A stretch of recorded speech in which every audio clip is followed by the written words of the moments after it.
Hi friends, அஸ்ஸலாமு அலைக்கும். Welcome to internet சமையல். இன்றைக்கி நம்ம சேனலில் கிட்ஸ்க்கு ரொம்ப ஃபேவரட்டான சிக்கன் சாசேஜ், அது கூட குடமிளகாய் மஷ்ரூம் போட்டு ஒரு சூப்பரான ஃப்ரை பண்ண போகிறோம். இதை நீங்கள் ஸ்கூல் கொடுத்து விடலாம், அதே நேரத்தில் சும்மாவும் சாப்பிட கொடுக்கலாம். பசங்களுக்கு ரொம்ப பிடிக்கும். பசங்களுக்கு மட்டும் இல்லை, பெரியவங்களுக்கும் சாப்பாடு கூட வச்சு எடுத்துக்கலாம்.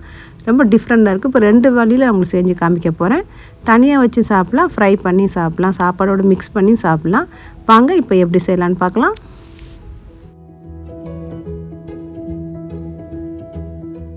இது எல்லா சூப்பர் மார்க்கெட்லேயும் கிடைக்குது. உங்களுக்கு பிடித்தமான சாசேஜ் எடுத்துக்கோங்க. இன்றைக்கி நான் சிக்கன் சாசேஜில் தான் பண்ண போகிறேன்.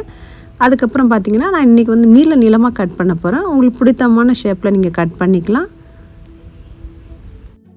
கிட் தான் எடுத்தேன். அதில் 10 பீஸ் இருக்குது. ஒரு 5 பேருக்கு நான் செய்ய போகிறேன். ஒரு பாத்திரத்தை நல்லா சூடு பண்ணிக்கலாம். சூடு பண்ணிவிட்டு ஒரு 2 ஸ்பூன் நெய் ஊற்றிக்கிறேன்.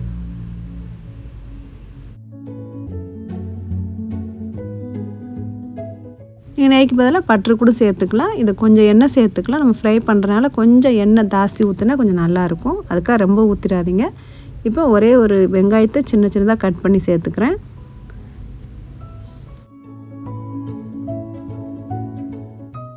வெங்காயம் சீக்கிரம் பொரியறதுக்கு வேண்டி கொஞ்சம் உப்பு சேர்த்துக்கிறேன். அது இப்போ குடமிளகாய் மஷ்ரூமும் சின்னதாக கட் பண்ணி வச்சுருக்கேன். அதையும் இதோடு சேர்த்துக்கலாம்.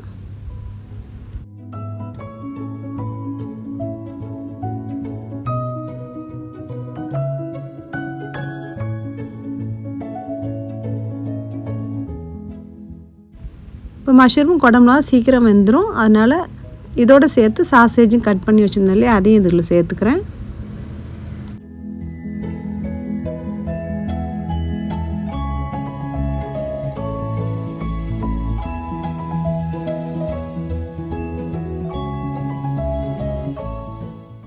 சாசேஜில் ஏற்கனவே கொஞ்சம் உப்பு இருக்கும், பார்த்துக்கிட்டு கொஞ்சம் உப்பு சேர்த்துக்கலாம்.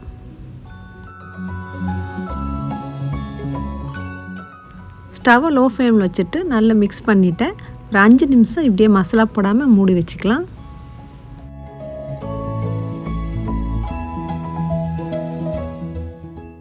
இப்போ நல்லா வெந்து சுருங்கி வந்துட்டு பாருங்கள். இந்த டைமில் நம்ம மசாலா மட்டும் சேர்த்துக்கலாம். இப்போ சில்லி பவுடர் ஒரு டீஸ்பூன் சேர்த்துக்கிறேன். இப்போ இது கூட ஒரு டீஸ்பூன் அளவுக்கு பெப்பர் பவுடர் சேர்த்துக்கிறேன்.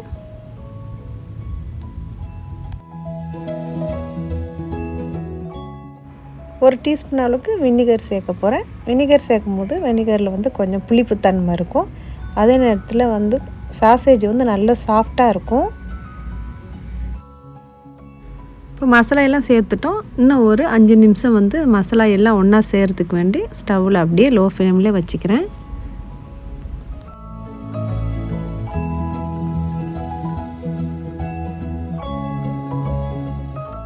டேஸ்ட் இன்னும் நல்லா இருக்கிறதுக்கு ஒரு 4 டீஸ்பூன் அளவுக்கு கெச்சப் சேர்த்துக்கிறேன்.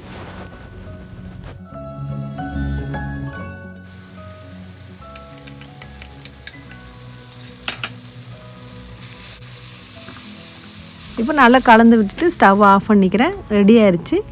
ரைஸ் கூட வச்சு சாப்பிட்ற வேண்டியதான். அப்படி இல்லைன்னா நீங்கள் மிக்ஸ் பண்ணி சாப்பிட்ற மாதிரி இருந்துச்சுன்னா ரைஸ் அதிலே போட்டு இப்போ நான் மிக்ஸ் பண்ண போகிறேன். பாருங்கள், அந்த மாதிரி கூட நீங்கள் ட்ரை பண்ணி பார்க்கலாம்.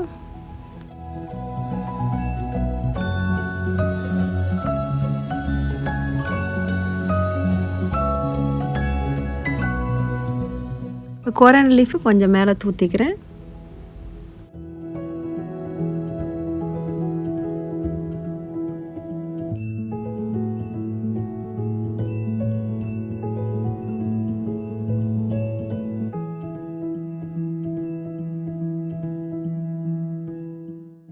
இப்போ ரைஸ் சேர்த்தப்புறமா நல்லா கலந்து விட்டுட்டு டிஃபன் பாக்ஸில் வச்சு கொடுத்து விட வேண்டியதான். ரொம்ப நல்லா இருக்கும் இந்த சாப்பாடு. நான் நிறைய ப்ரோட்டீன் அதிகம் இருக்கிறதுனால பசங்களுக்கு ரொம்ப நல்லது. கண்டிப்பாக ட்ரை பண்ணி பாருங்கள். இந்த வீடியோ உங்களுக்கு பிடிச்சிருந்தா ப்ளீஸ் லைக், ஷேர், சப்ஸ்கிரைப். மீண்டும் ஒரு நல்ல வீடியோவில் சந்திப்போம். தேங்க்ஸ் ஃபார் வாட்சிங் ஃப்ரெண்ட்ஸ்.